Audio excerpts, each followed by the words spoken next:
All right, back to our NHL draft rankings for 2024 here at Locked On Senators, coming in with an average rank of 61 among our 5 of 7 entities. From the Quebec Major Junior Hockey League, it's right shot defenseman Spencer Gill. Yep, another right shot defenseman here, Ross. It seems like this draft has a lot of options for teams that are looking for defensemen, and Spencer Gill is certainly one of those guys at 6'3", 180 pounds. At least that's where I got him. 17 years old, a right shot defenseman. This is someone that people are going to see a lot of potential in, and in 65 games with Rimouski in the queue, he had 12 goals, 34 assists, good for 46 points. In 5 playoff games, he had 5 assists, so point per game guy in the playoffs. And I think if you're looking for a right-hand shot defenseman, this is someone that teams are going to target.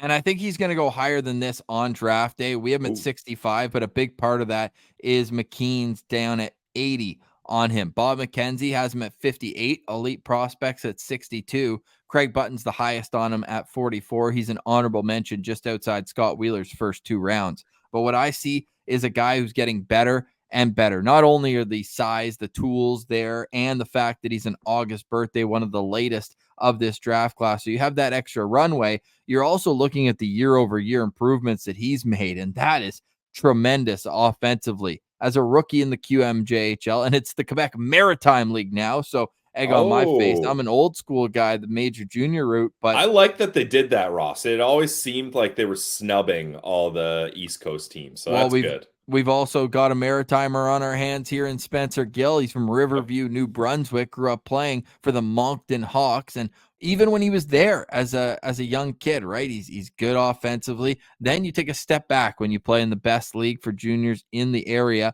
And he only had 4 assists in 41 games last year. Now, he matched that in only 9 playoff games, so maybe the transition started there. But he came in with so much confidence this year and scores 12 goals. Like he starts, making sure people know when he's out there that he's going to be a producer. He had 3 points in his first 2 games this year. It took him 41 last year to get 4. So the offensive side is really coming along with his game. Only 2 assists at the World Under-18s, but still won the gold medal with Team Canada.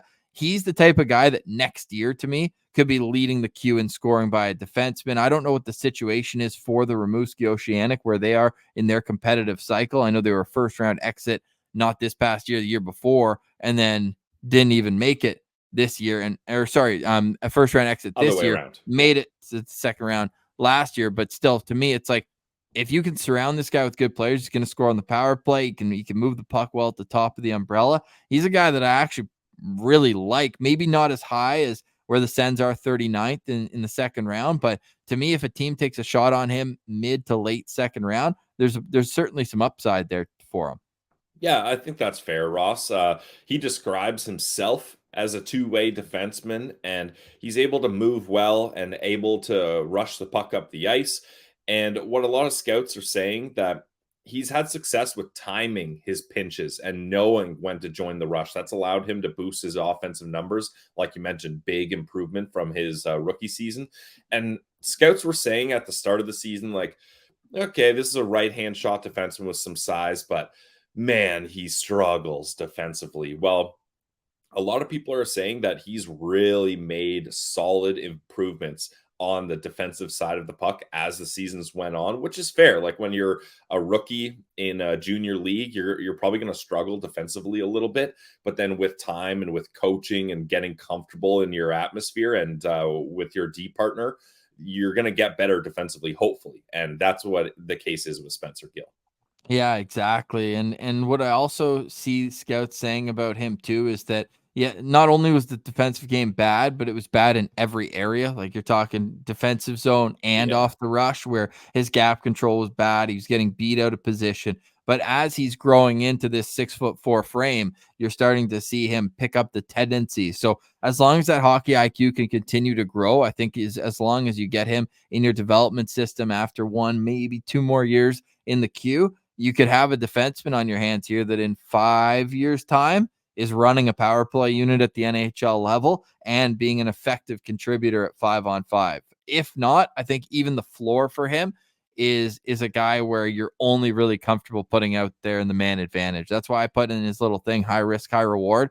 There's a chance that it doesn't pan out at all if the defensive game doesn't continue to drastically improve.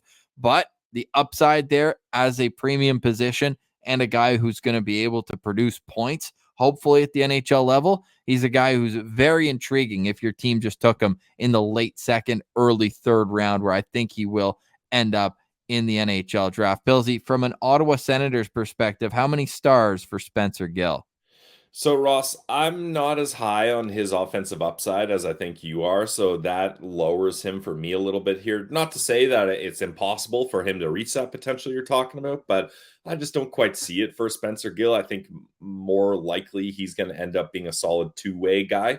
I've got him at 3 stars here. He's a right shot defenseman with decent size, skates nice, two-way guy in my opinion, but I didn't really see a defining attribute here. And if the Senators are going to take him, they're going to take him with a second round pick, and that's a little rich for my blood. So I got him at 3 stars. Okay, 3 stars it is, Pilsy. For me, anywhere in the second half of the first round. So if they take him with 39, I'll probably squint, shake my head.